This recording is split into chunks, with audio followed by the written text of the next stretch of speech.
Hola, ¿cómo están? Buen día y nos encontramos como cada jueves en Entre 10 y hoy tenemos a un invitado muy particular que es Gonzalo Monroy, especialista en energías. ¿Cómo estás, Gonzalo? Buenas tardes, bienvenido. Yolanda, qué gusto platicar contigo. ¿Quién es Gonzalo Monroy? Qué pregunta tan filosófica y tan profunda, pero mira, lo que principalmente la gente me conoce es por toda la parte de energía. Ya llevo 22 años trabajando en este maravilloso sector de energía, principalmente en cosas de Norteamérica, obviamente en México. Pues ya, llevo justamente un rato de esto. Literalmente me agarraron saliendo de la escuela del ITAM de economía y encontré en este sector pues prácticamente mi vocación, mi pasión, algo que vivo, respiro pues prácticamente todos los días, una cosa que por demás es fascinante y como nos hemos dado cuenta todos en últimas fechas, pues obviamente está en la vida de cada uno de los seres de la Tierra. Y entrando de lleno a las preguntas, Gonzalo, con este tema que ha acontecido en todo el país, ¿qué es la CENACE y por qué no habíamos escuchado de esta organización, dependencia? Fíjate, el CENACE es el Centro Nacional de Control de Energía Eléctrica, es el operador del Sistema Nacional de Transmisión, es el que determina o el principal responsable de que no haya apagones, de que el sistema, valga la expresión, esté funcionando como relojito. Es la que decide qué plantas se interconectan y la que nos lleva la electricidad a nuestros hogares, es la que determina si hay que hacer un apagón, dónde y cuánto tiempo es la encargada simplemente de hacerlo de toda esta manera. Quizá no es tan conocido porque antes de la reforma energética de Enrique Peña Nieto, pues era prácticamente una dependencia dentro de la CFE y la CFE pues simplemente agarraba y dominaba en todos los aspectos, desde la planeación, la generación y empezaban pues simplemente a trabajar en todo y eran todólogos, si lo queremos llamar así. En la reforma de 2013, la CENACE la vuelven una entidad independiente y pues a partir de ahí se hace justamente esta división de funciones para que sea todo mucho más claro. ¿Qué significa tener una emergencia de electricidad en el sistema interconectado nacional? Una alerta es cuando de pronto ya estamos muy cercanos a tener por debajo de un margen de reserva de 10% y ahí se emiten las alertas, es literalmente una señal de alarma. Cuando ya se hace justamente una parte de emergencia, es que va a haber apagones. Eso es lo que está diciendo. Y aquí vale la pena también decirlo, el que determina quién se queda sin electricidad y por cuánto tiempo, el responsable de administrar los apagones, es precisamente el SENACE.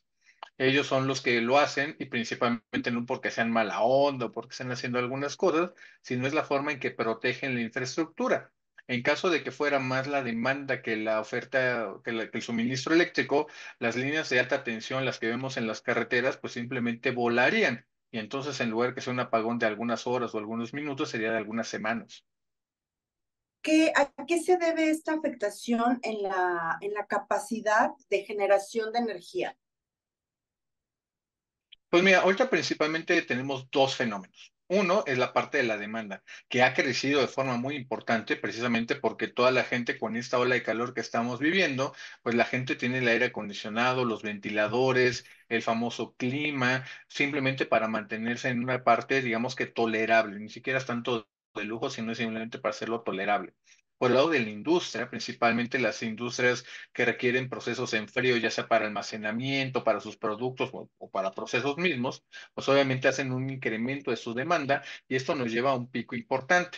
De lo que está pasando ahorita en esta semana aquí en todo el país, pues tiene que ver también con que con la sequía que estamos viviendo, pues las hidroeléctricas no han contribuido de una forma importante. O de hecho es incluso la mitad de lo que teníamos el año pasado. Y por el otro lado, plantas muy específicas que están en la parte del norte del país, zona del Golfo, también salieron de operación. Cuando combinas esos dos elementos, una demanda que crece y una generación que es insuficiente, pues obviamente llegamos a este punto de emergencia. Oye, pero a ver, como para entender mejor, hay estás hablando del consumo de mucha energía en todo el país, pero ya tenemos un ejemplo muy claro de que esto podría pasar. En Baja California Sur todos los años hay apagones. O sea, es un clima excesivamente caluroso, son 6 meses y recurrentemente tienen esta situación. O sea, no es algo nuevo para la CENACE. Entonces, ¿cómo podemos entender esta parte si ya tenían como un ejemplo? ¿Me explico? De hecho, qué bueno que me haces esa pregunta porque el sistema interconectado es prácticamente de Sonora hasta Chetumal, hasta Quintana Roo. Todo lo que es la península de Baja California son sistemas aislados, no están interconectados al país. Ahí se maneja digamos que de una forma diferente. Pero el ejemplo que tú estás mencionando, por desgracia, es aplicable a todo el país. En 2019, por ejemplo, dado que íbamos retrasados en la incorporación de nuevas centrales eléctricas, pero también en la parte de la transmisión, desde estas fechas, en abril de 2019, sabíamos que conforme llegara el verano, iba a haber apagones en ambas penínsulas, la de Yucatán y también en la de Baja California. Después vinieron otro tipo de condiciones, por ejemplo, hacia el 2021, y vimos que cuando se congeló una parte de Estados Unidos y que también subió obviamente el precio del gas natural, pues en esas fechas, en febrero del 21, perdimos a los estados del norte, Tamaulipas, Coahuila, Nuevo León, Chihuahua, incluso una parte de San Luis Potosí, pues prácticamente a oscuras, no había con qué alimentar las plantas. Y también obviamente llegamos al punto donde, ahora sí respondiendo a tu pregunta, por desgracia no se ha invertido lo suficiente. Esta administración del presidente López Obrador se dedicó más a tratar de hacerle más interferencias a la generación privada de electricidad que a ponerse a construir o a invertir. Hoy, salvo la planta de Puerto Peñasco allá en Sonora, no hay una planta nueva que se haya construido. Obviamente es demasiado atraso para un país que sigue creciendo sus necesidades de energía. ¿Vamos a seguir teniendo apagones en todo el país?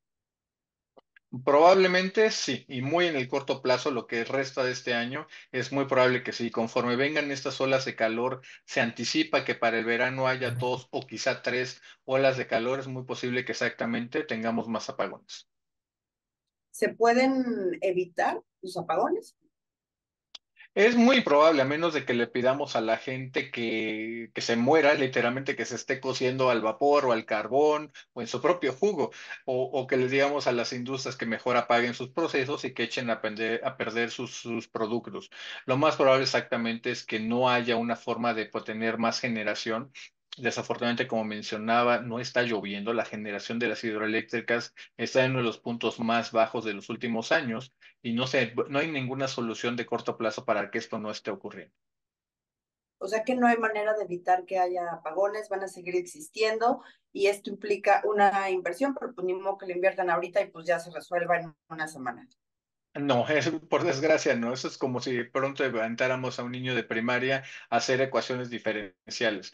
Simplemente eso se tiene que hacer las inversiones con el tiempo y la planeación adecuada para poner plantas donde efectivamente sean necesarios, para reforzar el sistema, para que no nos pase lo que pasó el 21 de diciembre del 2021, cuando fue esta famosa quema de pastizales, entre comillas, que resultó a la postre falsa y que tuvimos por un efecto dominó pues apagones desde Sonora hasta Quintana Roo. Cosas así no deben pasar, pero el problema es que si no se hacen las inversiones, pues obviamente el destino nos alcanza. ¿Cuántos tipos de plantas generadoras tenemos y de qué tipo? Tenemos más de 150 plantas y tenemos prácticamente de todo. Tenemos hidroeléctricas, tenemos una planta nuclear allá en Laguna Verde, Veracruz. Tenemos el corazón del sistema que son las plantas de ciclo combinado alimentadas por gas natural. Tenemos plantas muy sucias que son las termoeléctricas alimentadas por combustóleo. Tenemos algunas plantas de emergencia que son las de diésel. Esas son plantas móviles. Y obviamente tenemos un gran potencial y tenemos ya plantas solares, eólicas e incluso de geotermia. Obviamente tenemos tres plantitas de carbón muy específicas en la zona norte hacia la parte de Coahuila y también la de Petacalco allá en Michoacán, pero eso es básicamente nuestro sistema eléctrico nacional. Básicamente, abandonaron esta parte de la energía, entonces la próxima o el próximo candidato que quede a la presidencia le tiene que poner muchísima atención a esta área, ¿no?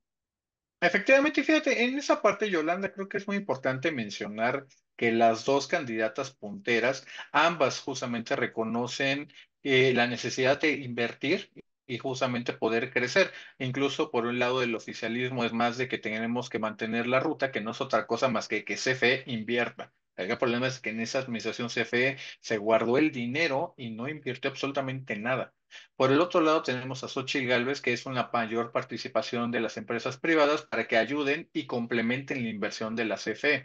Es bueno que estén ya pensando en esos términos. Muchos lo ponen en términos de aprovechar el fenómeno del nearshoring, pero la realidad es de que no estamos empezando de cero, estamos empezando probablemente con 2 años de retraso de lo que ya tendremos que haber invertido. Gonzalo, te agradezco muchísimo el tiempo que nos regalaste para que nos dejaras más claro esta parte de los apagones y de la energía. No, claro que sí, Yolanda, qué gusto platicar contigo y con toda tu audiencia. Gracias, Gonzalo, y les agradecemos a todos los que se conectaron este jueves en Entre 10. Nos vemos el próximo.